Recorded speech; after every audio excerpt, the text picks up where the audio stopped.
Hi everyone. In this video, we'll learn how to restrict the entry of dates that fall on Sundays. This can be particularly useful for scheduling, booking, or reporting tasks that only operate on weekdays. First, let's enter some sample dates, such as from August 1st, 2024 to August 20th, 2024. Next, in the adjacent column, use the weekday function to reference these dates. The weekday function returns 1 for Sunday, 2 for Monday, and so on, up to 7 for Saturday. You can use these values to restrict the entry of dates.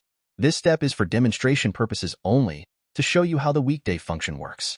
Next, to make it easier to identify the weekdays, format the date column to show both the date and the day. This will help you see the weekday for each date. Now, go to the Data tab and select Data Validation from the Data Tools group. In the Data Validation dialog box, choose Custom from the Allow drop-down menu and enter the formula shown on the screen in the Formula field.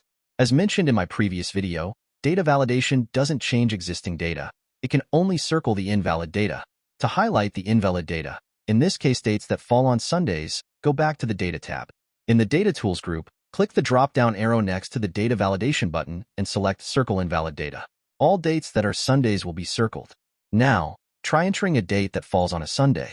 Excel will not allow you to enter that date. You can also customize the error message for invalid entries. Select the Date column, click the Data Validation button, and go to the Error Alert tab. Enter a title and a message, then click OK. Now, when you enter a Sunday date, your custom error message will be displayed. Thanks for watching.